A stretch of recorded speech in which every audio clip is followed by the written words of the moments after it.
Hello everyone, আসসালামু আলাইকুম। তো সবাই কেমন আছেন? আশা করছি সব ভালো আছেন। নতুন একটা ব্লগে সবাইকে ওয়েলকাম। আজকে রেসিপি হচ্ছে মায়ের হাতের স্পেশাল রুই মাছ দিয়ে দেশি ছোট আলুর ঝোল। দেখতে হলে পুরো ভিডিওটা দেখতে থাকুন। চলুন মূল রেসিপিতে চলে যাই। প্রথমে রুই মাছ দিয়ে দেশি ছোট আলুর ঝোলটা রান্না হবে। শেষে আর মজার মজার রেসিপি আছে, দেখতে হলে পুরো ভিডিওটা না টেনে দেখতে থাকুন।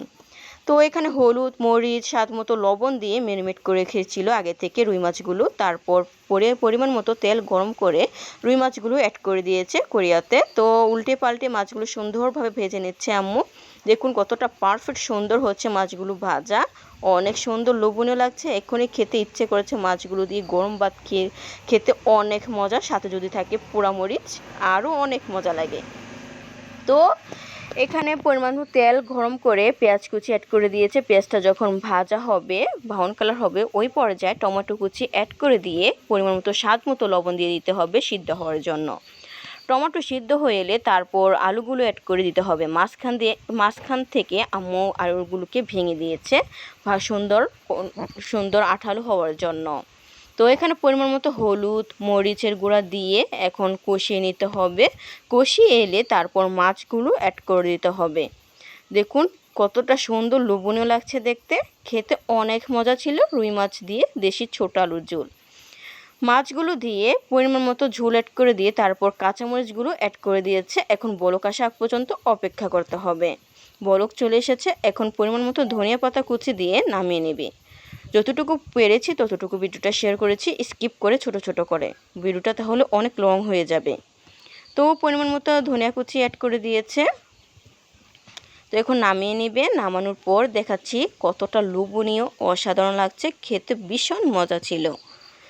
আর তারপর পুঁই শাক দিয়ে আলু দিয়ে রান্না হবে, ভাজি হবে। তো এখানে পুঁই শাক আলু আগে থেকে কেটে সুন্দরভাবে সাইজ করে কেটে ধুয়ে পরিষ্কার করে নিয়েছে। পরিমাণ মতো লবণ দিয়ে ভাজিতে এতগুলো সবজি ছিল, সবজি থেকে কতটুকু হয়ে গেছে দেখে তো বুঝতেই পারছেন।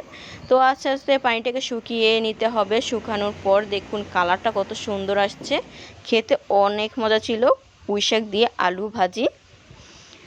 দেখুন কালারটা কত সুন্দর লোভনীয় লাগছে, খেতে অনেক মজা ছিল।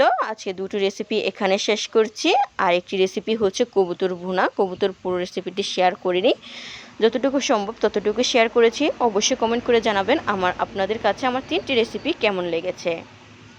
কবুতর ভুনাটা খেতে অনেক মজা ছিল, অনেক স্বাদ ছিল। আজকে বিকেলে কিছু নকশি পিঠা বানিয়ে নিলাম। তো নকশি পিঠার ডিজাইনগুলো আপনাদের সাথে শেয়ার করেছি।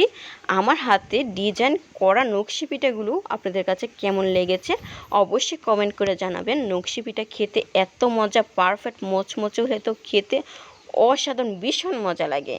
তো আপনাদের কাছে কেমন লাগে অবশ্যই কমেন্ট করে জানাবেন। আপনারা যদি জানতে চান নকশি পিঠা কীভাবে বানানো হয় অবশ্যই প্রথম থেকে শেষ পর্যন্ত ভিডিওটা শেয়ার করব।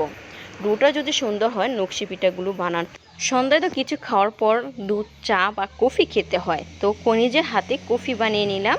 তো কফির পুরো রেসিপিটি শেয়ার করে নিই। আপনারা যদি কমেন্টে বলেন অবশ্যই পুরো রেসিপিটি শেয়ার করব। আজকে রেসিপিগুলো আপনাদের সাথে এখানে শেষ করছি। আমার সবগুলো রেসিপি আপনাদের কাছে কেমন লেগেছে অবশ্যই কমেন্ট করে জানাবেন। আল্লাহ হাফেজ।